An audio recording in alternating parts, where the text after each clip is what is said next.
So my name is David McGowan from Collingwood Executive Search, and today I'm speaking with Flavio Bonomi. Flavio has worked in and around Edge for a number of years and has had the opportunity to see its application grow from early application within industrial, enterprise, and kind of everything in between. But I thought it would be a really good chance for us to hear from him about his experience, get a feel for his view on that particular technology. And before I say anything else and start rambling on, I will pass over to Flavio so he can introduce himself and maybe tell us a little bit more about how you came to Edge and how your career has gone since that point.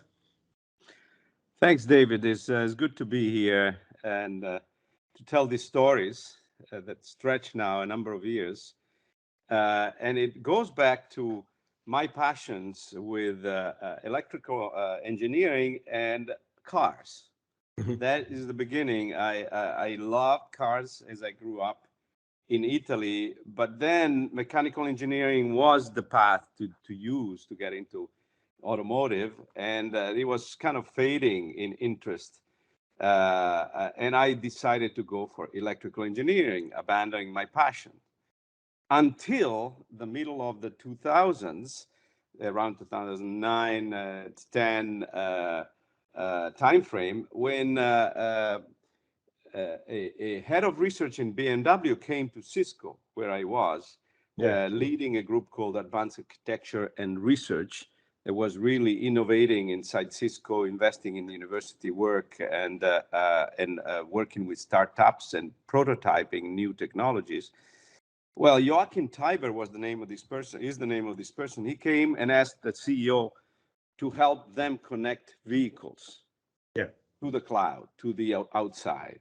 It was the connected vehicle initial effort at Cisco that I led, and made me understand that there was a need of a new distribution of computing power and more modern computing close to the edge, inside the car, in the infrastructure, on the roadsides, cities, and so on.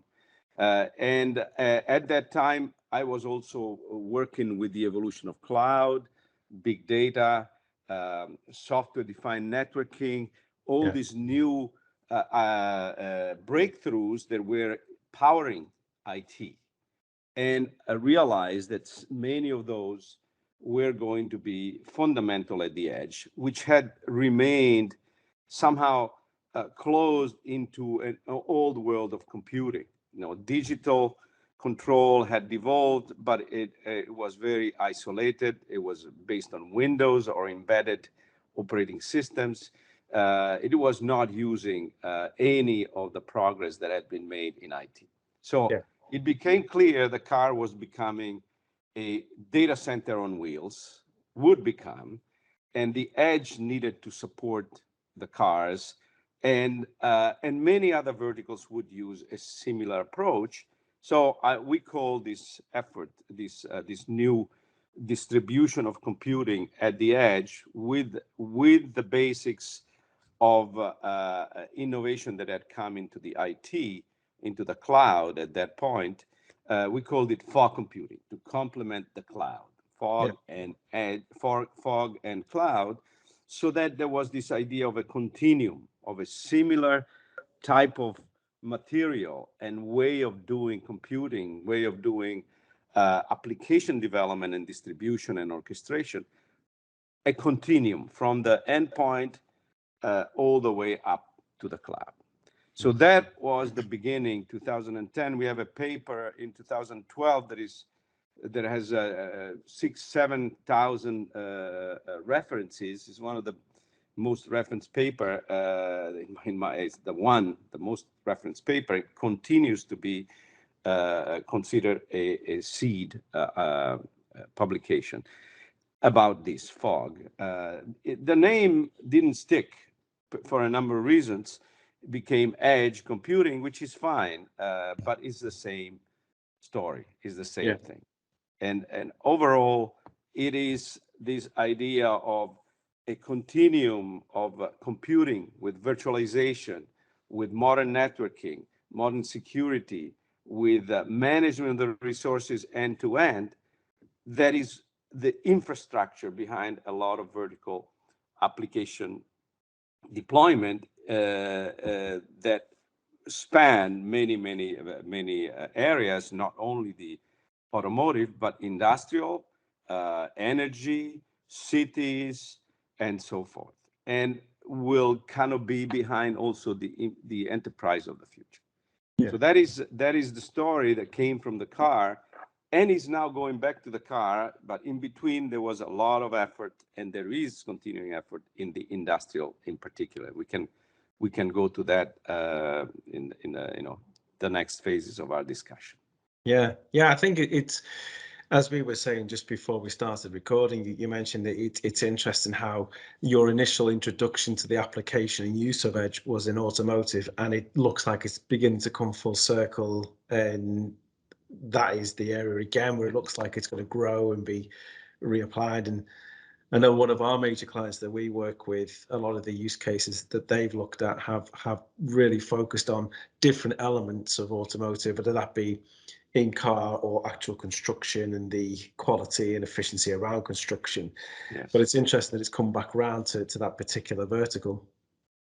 Yeah, and I think what is happening is, and it was interesting to refocus on that, is this word, this description of software-defined vehicles, software-defined automotive, software-defined is now spreading, which is, in fact, what is it?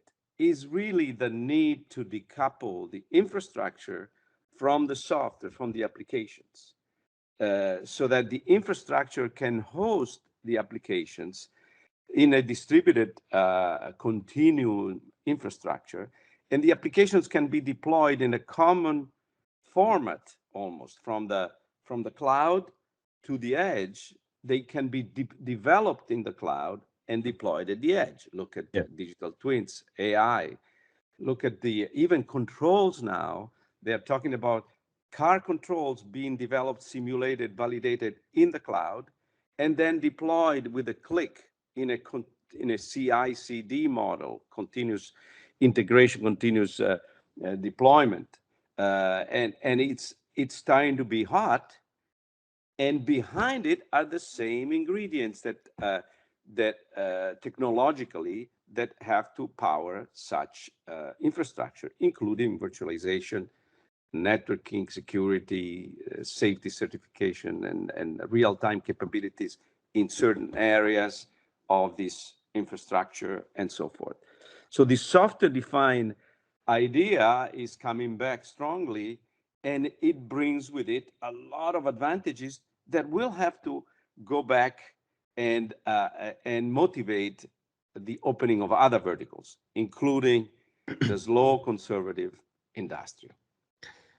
I mean, you're obviously much better placed to answer this than I am, but I guess that is one of the challenges in the adoption within the industrial world, the fact that the tolerances are so different, the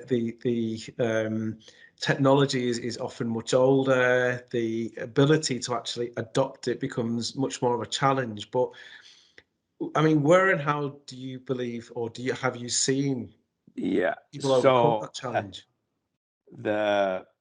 At the root of all these transitions is the meeting of two worlds, meeting of two cultures. In industrial is the culture of the operations, of the controls, the real time and safety requirements that are not IT and not understood by the IT people. Vice versa, the way of doing software in the IT world is not understood by the people in the OT side. Still used to Windows and their USB sticks, or the way they update locally the software and so forth. So there's a cultural gap that is huge, and it takes time, and is not trivial. The second one is that they are not used to playing with innovators, small companies, startups, and so on. So innovation is not able to penetrate this OT quickly. It is used as an education. Lots of startups are dying because of these education, proof of concepts, and so on. But ultimately, the industrial wants to wait for the stable solution, mature, brought by big players. Yeah. So when the big players will be ready, and we'll talk about who the big players may be, but the big players will be ready, then they will accept the solution. They'll pay a ton of money because they will be dependent on these big players, but they are not committing to the small players. Yeah. They will play with them, but they will not. So the there's a big gap to cross, and also they don't want to cross it alone or in the company of small partners and players. They want to know that Siemens or Microsoft or big integrators are there for them, Mhm. and it's reasonable because some of these deployments are not local, they are global. And so they say, I cannot get along with this guy in Italy that doesn't deploy in Japan, so there's this idea of waiting for the big mamas coming with the whole solution that is progressively maturing, but is not there. And so things are not happening beyond experiments. Yeah. In the car world, things have gotten explosive because they realize that this is the time when the winners will be found. Yeah. And if you don't play now, if you don't invest, if you don't move, you're out. In industrial, the battleground is prepared, but is not yet active. Yeah. And Yeah. so and last thing is in the automotive, the clash is between the culture that is mechanical and electronics, and again, you see people now in the OEMs that are trying to become software people, quickly, and that's not easy. So summarizing it, the cultural shift that is requiring time, patience, collaboration, investment, and education, and then the need for the big players, consolidated players, to bring this big change, and not the startups. And so we don't startups will be quickly absorbed, consolidated into big players, and the game will be at that level. Yeah, and I think, as you say, when we should come back to and discuss in more detail the big players, and would it be a space for a system integrator, or is it a space for a hyperscaler to come in and Yeah. assist, and where does that lie? But before we get into that, I think what's probably important as well is, and I guess everybody will have a different answer to this, so I'd be interested in what yours is, because it's probably difficult to be succinct, but how would you define edge? And this is probably going to be very particular to your Mhm. experience and the solutions that you've worked on. But to a layman or somebody who had never heard of this area of technology before, how do you define edge and its benefits and application? Well, so edge is really not one place. It's kind of a spread out, a broader, continuous set of locations where computing is deployed. Mhm. Starting from the sensors, if you look at a sensor, has some computing, but then behind the sensor, there's usually a bigger controller or a bigger endpoint, a machine, a robot, a bigger object with more computing. Yeah. And then there will be an organization of objects, like a cell, a robotic cell, that is also powered by more computing, and that's still edge. And then the line, and then the factory, it's all edge in a sense.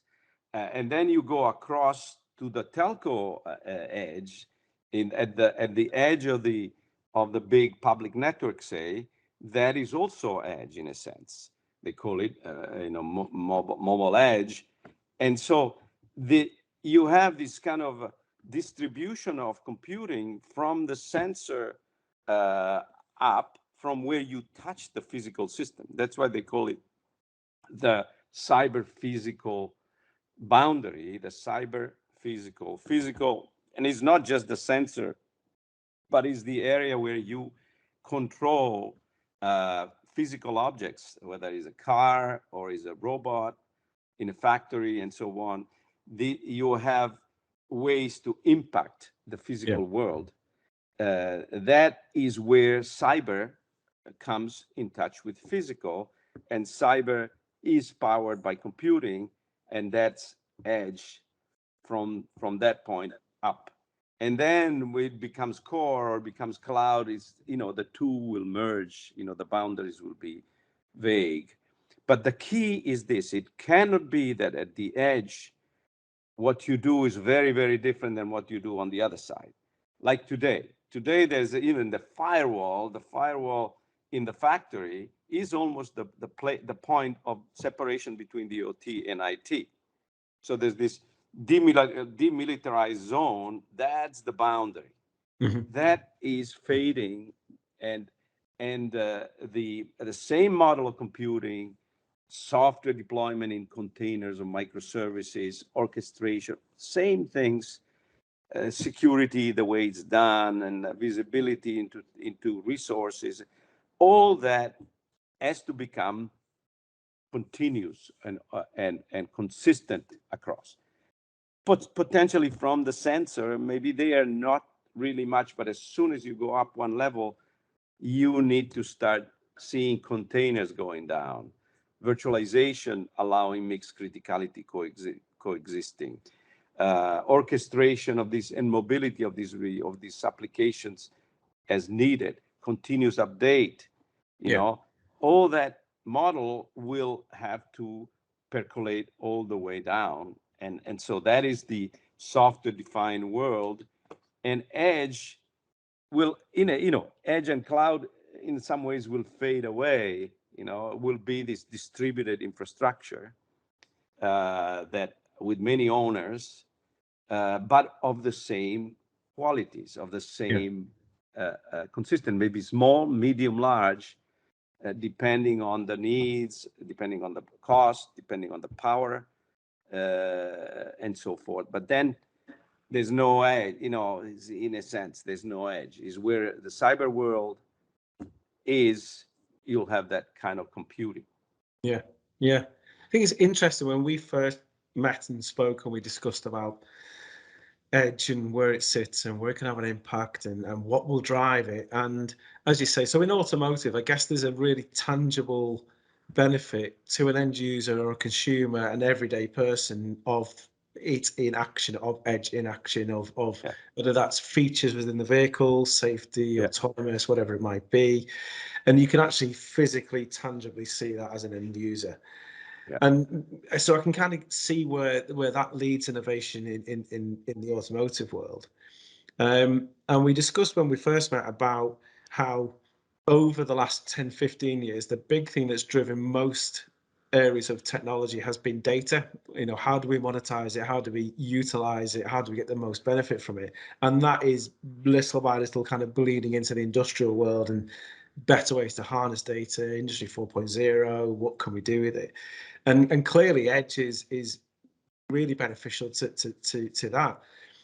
So bringing that together alongside the fact that one of the big businesses at some point is likely to step forward and really capitalize on this. And again, looking at, is that a systems integrator or is it a hyperscale or whatever it might be? With all that in play, why hasn't it happened yet, do you think? And is it really driven by, is data going to be the big thing that pushes somebody to do that? Or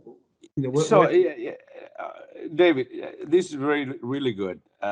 First, but let me sit here a little moment on the topic of data. So, data is fundamental. Visibility in what's going on is fundamental.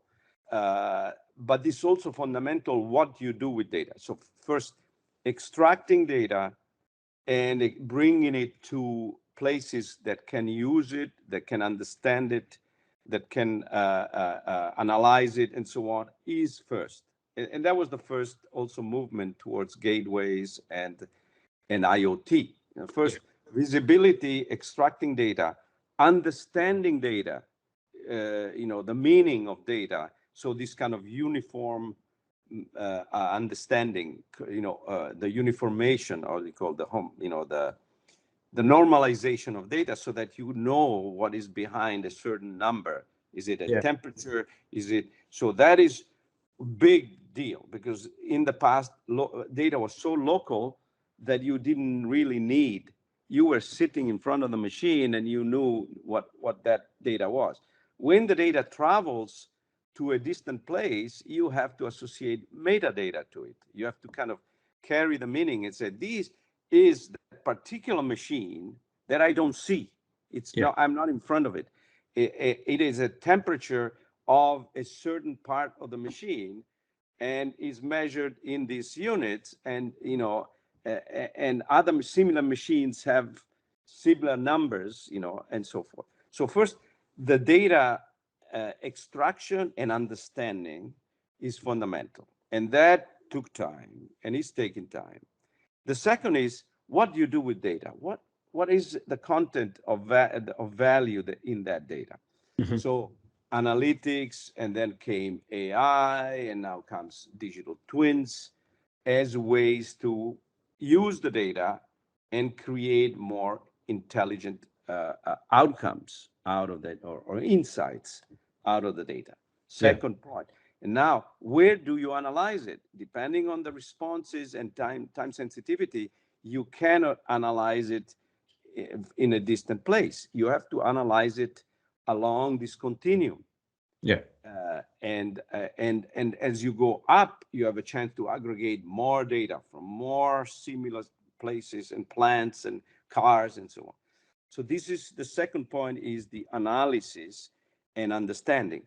But then there has to be the insight leads to action, to outcomes that improve the situation. Otherwise, it's a dead end. So you really have to close the loop and go down, back down, take decisions, make decisions, and take them into actions, into the plant, into the traffic, into the car behavior, and so on.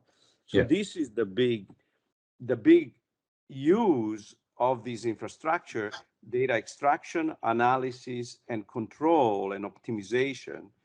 And so that is the big virtual cycle that is ultimately the objective of all this digitization.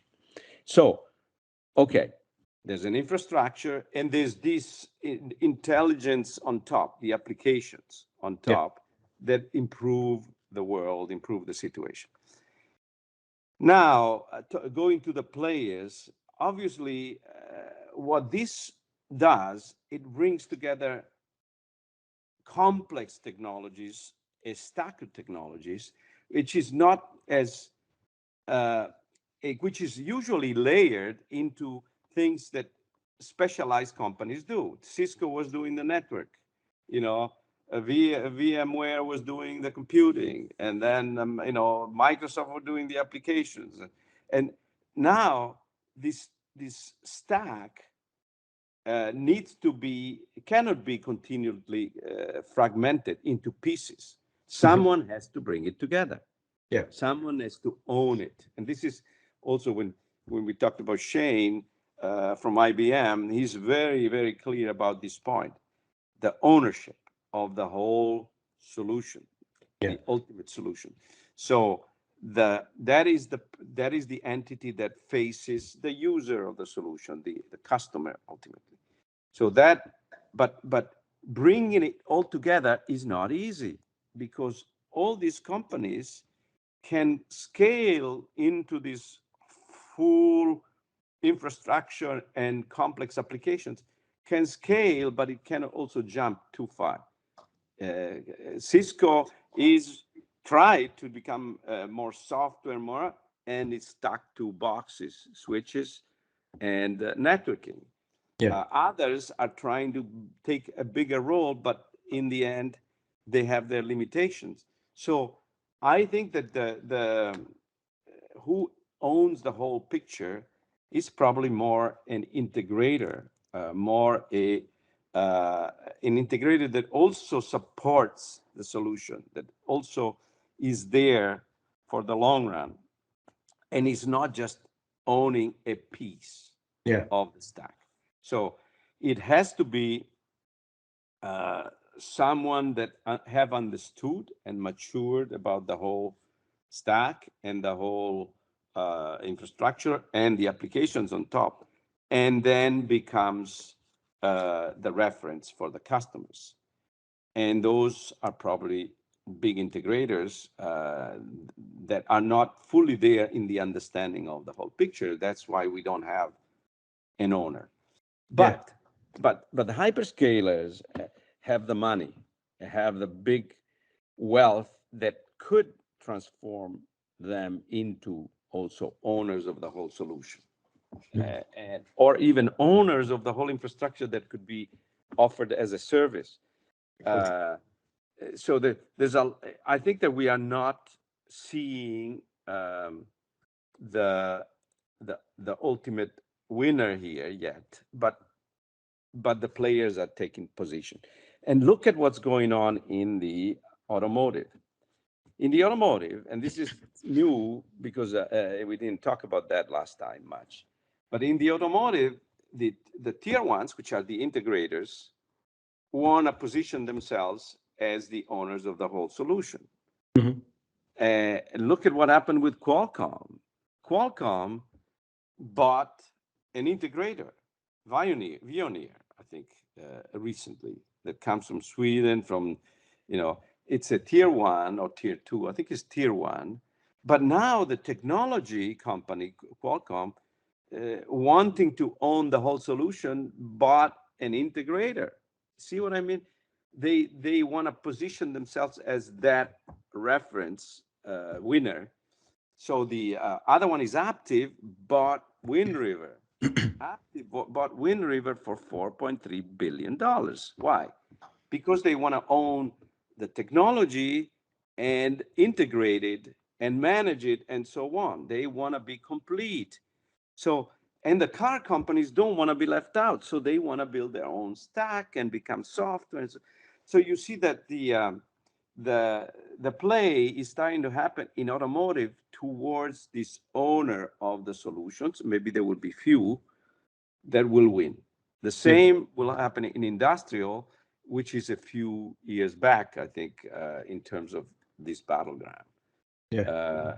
But it's fascinating, and it's not for the faint of heart. I suppose it's interesting as well with automotive in that there's so many opportunities in that world for partnership, isn't there? Where, what the efforts that they make and the solutions that they work upon, there will be different, tier ones that will, look to buy parts of that technology, look to utilize parts of that technology. And there seems to be a lot more kind of capability for different companies crossing over, sharing projects, and getting involved in that sense, where perhaps in other areas of maybe in industrial, where the competitive lines are slightly different, there's less collaboration and less opportunity for that to happen. True. It's there's differences, but I think in the end, the infrastructure elements will look very similar, because if you look at it, there's the computing, there's the virtualization on top of it that has to be mission critical, close to the very edge, close to the physical. You have the software that is in the operating systems on top of it, and the applications in the containerized form, and the management of these applications, and the security. So many of the same things in the infrastructure are going to look the same, more or less. The applications will be different, obviously, but one of the common things will be on the development of these applications.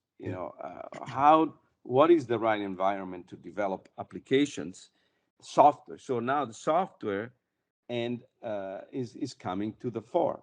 These are complex applications that software doesn't describe well, and that's why there's a movement towards the model-based design. And the expert of the system, of what you want to do in the system, have to be able to say something more about what is implemented on the platform. So they are not software people. See, there is a need of the models developed by experts to be executable in the end. So the big thing in the next phase will be, what is the right environment to develop applications for these systems? Not the IT piece, take the data and do this, but the whole control of the autonomous car, of the industrial floor, of the energy system, of the big, complex, critical applications that we have in mind for the future. So that's another big, it's a huge transition. So we should be patient, and know that, my God, it's forcing us to understand a range of technologies that we were never designed to do. We were all pigeonholed in nice little spots. I was into the packet and the scheduling of packets at the ports of switches and routers, and that is not enough. It's not enough. So, obviously you speak with knowledge, but also a lot of passion on this subject, and it's been your area of expertise for a number of years. And when we first spoke, you told me about when that opportunity first came along to Cisco, and this completely different world that opened up to you, and you were suddenly working with these major OEMs in automotive and seeing different applications in terms of F1 and so on and so forth. But either now or looking back, what's the one thing, or if you could talk about one application or use of Edge which really excited you, or something where it's affected people's everyday life and they may not even realize the impact that it's had upon them? Has there been anything in particular over the last 10 or 15 years which has really stood out to you or really excited you? Well, to me, it was transportation, the evolution of transportation towards a more intelligent transportation, a more intelligent car, because of my passion to that topic, but also because of the importance in terms of the environment, the energy, the cities that host all this transportation, the need not to waste so much time on the roads and so many people being killed on the roads. For me, it was this evolution of transportation into a much more rational, energy-wise world. And in fact, there's this movie by Pixar. I don't know if you know Wall-E. Yeah. So that if you look at what's going on in transportation in this world outside the wasted Earth, they have these little cocoons that move individually, and then they go into these trains as little components of the trains, and then they split off from the train. And so there's an image of the future of transportation in this kind of new satellite world that is very futuristic and forward-looking. And so that to me is the attraction that forces all these elements of technology to mature, the autonomy, the intelligence, the infrastructure, everything comes together there. And it has an important impact on the climate change, going to the electric.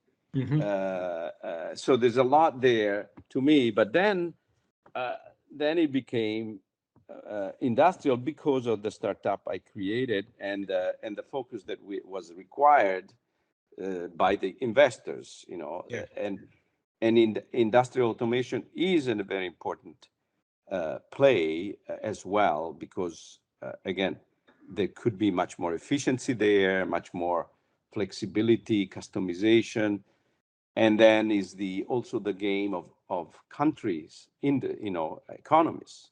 Yeah. I was also passionate about Italy, and I am, and Italy is one of the major industrial places, and so behind the effort about edge and fog and industrial was also the desire to empower Italy to compete well.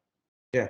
That was my national spirit from say, oh, I learned all these things. I want to bring them back to Italy and make it compete. I don't want it to be, wasted all the good Motor Valley and all the things that we do there. And so that was another motivation, but also for the US to come back into manufacturing in a full way and not outsource it. So Yeah.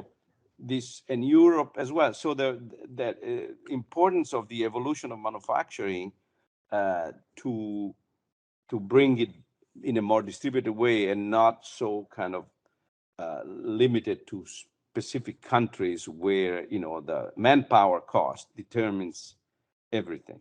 Yeah. So plus, I think that there's so many more things, healthcare and other areas that are motivating, but I never touched it. For me, it was the transportation and industrial and some energy, which Yeah. is also a big one. But all these things again, I think it may be a good place for us to close as well is about the future of what that looks like, because all these things that impassioned you and drove you to keep on developing, to start your own business, to really do something in this space. And yet what we're constantly seeing is two things from our side of the fence: attracting and finding talent in the space is increasingly difficult. There's a smaller pool, it appears, of people. But also we are constantly seeing stories about what is the next generation going to look like. There's fewer people taking up STEM based subjects in university, or even further back in education before we even get to university. The interest seems to not quite be there. And we kind of touched this when we first met, but how do you what's the way to kind of bridge that, and who should lead that? Should it be school education? Maybe should the major organizations take more of an interest in what's happening in schools and get involved? Well. I think you're great at stimulating thoughts and provoking. Now you're touching a big deal here, because first, this is not easy stuff.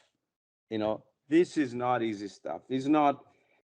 It requires a range of experiences and education that goes from the engineering, energy, electrical, all this mechanical world, because you're touching the physical world here. Mm-hmm. But then all the other side, which is the cyber knowledge of software, computing, data, and all together, and also some of this real time versus non-real time Yeah. is happening. So it requires an education that is not developed immediately and is not easy to get in schools, particularly when schools have been concentrating on a set of uses, the social and the high level programming, away from the science of computing and programming. You don't care. It's you go Python, you go up there and you do your things, click, click, click, but you don't look at what's underneath. Here you need to go underneath and go all the way up the stack. And so this leads to the fact that there's a lack of prepared young people. In fact, a guy at NVIDIA, a friend of mine, says, we cannot find C programmers. They are all very high level programmers. They are not systems people thinking. This is systems people. They are not trained to be systems people. And so there's a lack of people coming out of the of schools, and then there's a remaining bias against older people. You know, not I'm still very young, and I will work until 95, but you see the discrimination at a certain age when people like me that have the knowledge, that have the experience, are somewhat not as attractive, you know, in the workforce. So, and what I see observing it, and I saw it in particular in NVIDIA from the outside, exciting new people, new generations, and then they crash left and they crash right. They make huge mistakes. Google too. Get all the nice young guys, the top graduates without experience. They take on projects that they don't understand. They crash. They crash all the time, failing because they don't have the wisdom to and the experience. So there's a need to appreciate the creative energy of the young talent that should work with the wise and mature experience of the older talents together to win here. And in fact, there was a beautiful article recently that was talking about crystallized intelligence and the other one, you know, the young and the old.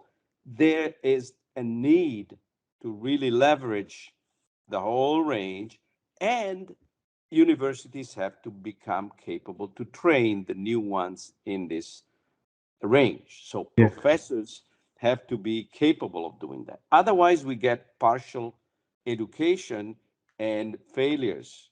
You know, big money will be wasted in projects that fail and could be seen to be failing from the beginning because they are not wisely done. So there's a need, and it's beautiful if you understand the power of these perspectives. It's Mhm. very enriching because it's not a Facebook a project. It is save the planet. Is it energy? Is it transform transportation and healthcare? You know, so Yeah. we need to go to this level and work together and pool together in a much richer way, and understand that we need a broader education and to leverage a broader experiences to get this right. Isn't it interesting when you know mentioned Facebook? And the first thing that came into my mind is it's funny how a lot of so I'm basing this on the fact that I'm obviously I'm not currently a young person going through life thinking about my career. I'm into my career now, but the perception is that, or the irony is that something like Facebook has created a platform for people to express themselves on and promote themselves on, which in turn has led people to look at that and say, I want to be the person who's on the platform using it to promote themselves, rather than the person who created the platform that allows the person to promote themselves. It seems funny that there's that kind of gap. They created something which almost is taking talent further away from them Yeah, by the very nature of what they do. It just seems ironic. interesting. And it's, you know, those are interesting things that transform the world, but they are also out of hand. And I've never really been attracted to those domains. But we need talents not to be wasted in some of those areas, Mhm. and they should be used to do this type of more applicable and more needed technology and developments that can transform this planet in a more positive way, and they are more difficult because they require this breadth Yeah, and humility to talk to other people that know more, you know. And also it's a time when you need to leverage those that are experts in this operational world that might retire soon, and they have experience that is needed by those people coming in from the other side. So yeah. it's a very powerful time of learning and sharing and growing together, you know, if it's done right. Well, I think back, and it might oversimplify simplify the point. Easy for me to say. I might oversimplify the point, but I think back to, so bearing in mind this was back in the 80s as well, but when I was a child in primary school, and who came to see us in school to speak to us about, you know, the big bad world and careers and all that kind of thing, it was people generally within, you know, public services. So it was your police, fire, and nurses, teachers themselves, engineers occasionally.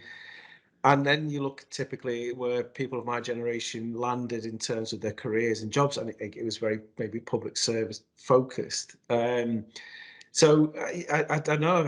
Again, it might be too simple to say, but with all these interesting things like virtual reality, augmented reality, all these incredible applications of, you know, the type of engineering and programming that's required to build these types of solutions, maybe that's where big industry should be going into schools and saying to pupils, not I'm an engineer, actually, what do I produce? What do I build? Here is what I do for you in your day-to-day life. Yep. And that's where Absolutely. Absolutely. We need that. And the game is on, very, very intense, but it's good. It's good to be on this platform with you, and I'm enjoying this provoking discussion, and so I hope it will broaden up and will continue. Yeah, brilliant. Well, thank you very much for your time today, and thank you for sharing your thoughts and experience. Thank you for your own capabilities of motivating and inspiring the people that you interview, and place them well. We need your help because you see the other side too, and we'll be in touch. Cool. We will. Thank you. Thank Take you, care. Dave. Bye-bye. Bye.